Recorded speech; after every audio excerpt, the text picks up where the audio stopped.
morning, everyone. I'm just going to show you guys how I actually farmed Materi Fragments as a weak player. So first things first, all players once you reach level 50 will have access to Grimag Stone, which is kind of the focus of where I would go for Materi Fragments.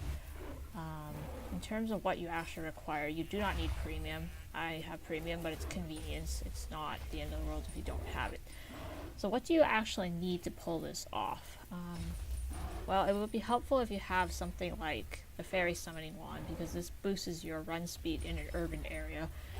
Particularly useful because you're going to spend a lot of time just running through the map. And the other thing is to select a fast mount. So for example, right now you saw that I was riding my Rainbow Unicorn. This is one of those ordinary mounts, the slower mount. I think it only gives you around 75% run speed. In this case, I have in the category Dragons, faster mount, so 100% speed boost, plus this additional 20% increased speed on Epic Dragons, so it's a lot faster. The other thing that you might have if you do are speed boosts. Now in this case I'm going to pass up on this just because I think I do not need it right now. So what I will instead focus on now is how do you actually do this?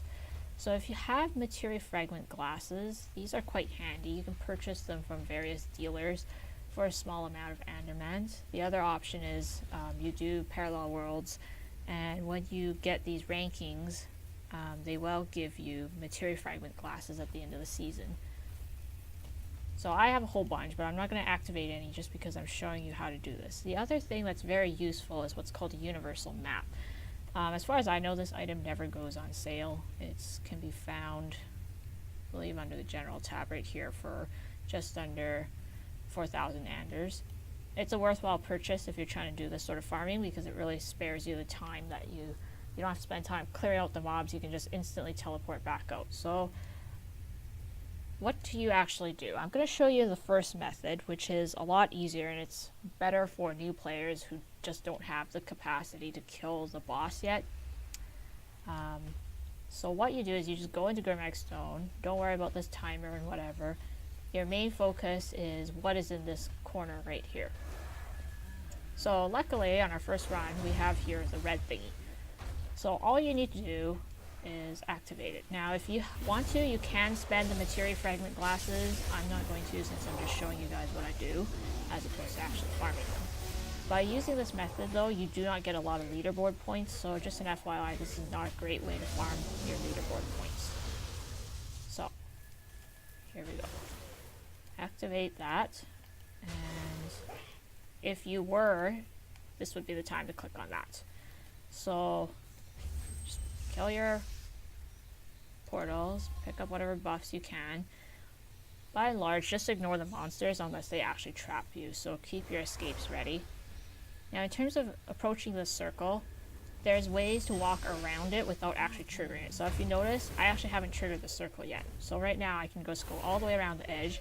So if there was, say, a portal right there, I could kill it without even triggering the circle. So there you are. I've not even triggered this circle.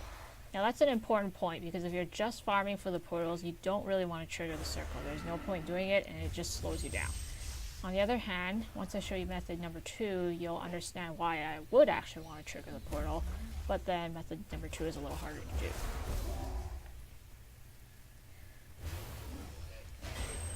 The other thing that I forgot to mention is that if you have wisdom points to spare, you can put them towards some run speed, so I just have 5 points right there. Now you see here, I got all these monsters damaging me. There's no way I can use the home teleport. So what do? How do I get out of here? Well, this is where the universal map comes in. Now you may have noticed as well, I don't farm the monsters, I'm just ignoring them, so I really don't get a whole lot of points. So that's all you do, and you can get out. It doesn't matter that you're being hit, you're not gonna get interrupted. And you remount once you're out here and run all the way back. And there's a reason why I'm using the fairy pet, because I spend the majority of my time just running through the town and go back in. You're also probably wondering, what difficulty should I do this on? If you're using method 1, you can go as high a difficulty as you can without dying to the mobs, and you're still able to kill all 5 portals before they disappear. So go for whatever difficulty works for you. What I'm going to show you now is essentially method number 2. So method number 1, you're just looking for the red book. If you see the shiny book, which gives you the buff, click on it, and for everything else you just reset at that spot. You don't care about it. Now for method number 2, the whole purpose is that you are actually going after the boss. The chest at the very end is what you're after. So here, you'd really want to trigger that circle, and once you trigger the circle, you just have to kill everything. That's really all there is to it. So that's why I said this method is a lot harder, because I'm ignoring all the mobs that are surrounding it. I'm just waiting here for that boss to spawn so that I can actually move on to the next part of the map. This method is good if you're actually after loot as well, not just Materi Fragments. So if you want, say, junk items to use in your crafting, this would be very handy. This particular method, though, you really need to stack your buffs. So remember the Materi Fragment glasses I mentioned and the shiny book at the beginning? There's one more that you can stack with it, and that's this middle one. Kill worthy monsters or champions or leaders, whatever the heck it is. That particular buff will stack alongside of all of the other 2. However, it's important that when you're using this method not to die. The reason being that the shiny book that you can pick up at the beginning will actually lose its bonus if you die. Another useful tip is to use the control key to highlight your loot. So I'll show you what I mean when I actually get over to some loot. And you can see why run speed is important. It's a lot easier to dodge things when you're running. The other question that probably crosses your mind is, do I actually have to do this solo? No, you don't. You can do this in a group. I've done it plenty of times in a group. The only thing is that you want to make sure your group members know what the heck you're doing. Otherwise, they're going to get left behind, they're going to die, they're going to get in your way. So you see here, if you press control, you can highlight all of your loot and just pick up what you need and just keep going.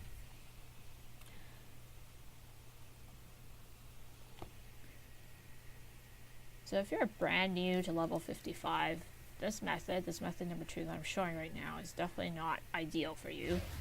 It's a little more difficult to do, not impossible, but your entire purpose is to try and finish a run in under 10 minutes, so that if you were to pick up that shiny book at the beginning, you would still have that buff. You would carry that buff all the way to the very end and be able to open the chest.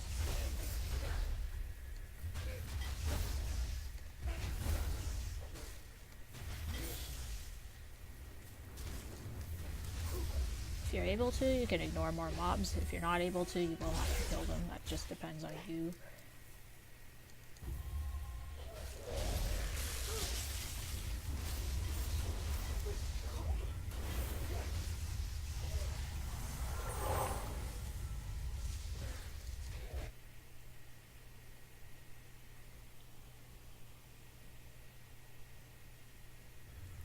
Now when you get to Grimmex Stone, as a ranged player, I have played this character, this boss, probably thousands of times by now. And the playstyle, how should I say it? It's very simple once you figure it out. So, Grimmex Stone always starts off by waking up and casting a meteor, and then followed by a teleport. And that teleport then follows an explosion. If you're a Spellweaver, your frozen sphere, the exact length of it, once you reach the maximum, you will not be hit by that explosion. So you can continue to attack even when he's exploding.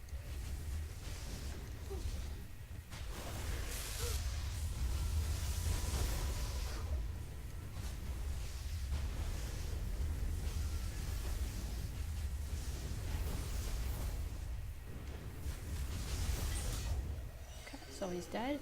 And here's the important part, this chest. Right now you get 2 piles of Materi Fragments, and I did not have any buffs running for it, so you get 75 by default. Once you have all the buffs, so if you had this middle buff, and if you had the magic classes and you had the shiny book from the beginning, you can easily get almost 200 per pile. So that's 75 times 2, it'd be close to 200 times 2. So then the question is, should I do this on a higher difficulty? Because on higher difficulty, say, excruciating, I would get 3 piles as opposed to 2 piles. I would probably still go with painful, just because 1, it's a lot easier, 2, you're a lot less likely to die, and therefore you are a lot less likely to lose your buffs. So okay, I'll show you method 2 and what do you do if you have a red book. So if you have a red book, you trigger it and you pick up the portals as you're going. This part is very similar to method 1, except for one thing. Remember in method 1 how I squeezed around the corner and I tried my best not to trigger it? Well, here you kind of want to trigger it. Usually you want to trigger it on the way out. You don't want to trigger it on the way in, because then it gets kind of difficult to get out. Just let all the mobs spawn behind you while you go and finish off killing the remaining portals.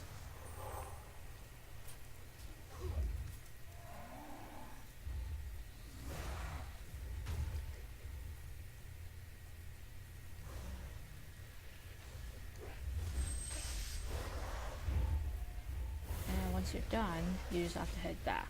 This works out also particularly well if you have group members. You just need to send one person ahead to kill the portals, and the remainder of the group can kill stuff in the circle. So by the time person number 1 gets back, they've basically wiped out everything in the circle anyways. This is particularly difficult because all the mobs will have spawned. That's why I don't really recommend doing it at higher difficulty, because then it gets to be a real struggle.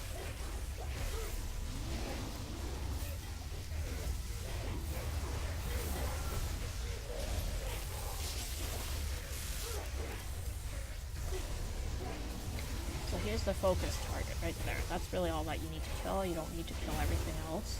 So this is where the control comes in handy to actually pick up your loot, assuming you're able to withstand a few hits so you don't die when you do that. So pick everything up, and then it's just the same as before, where you just run the map.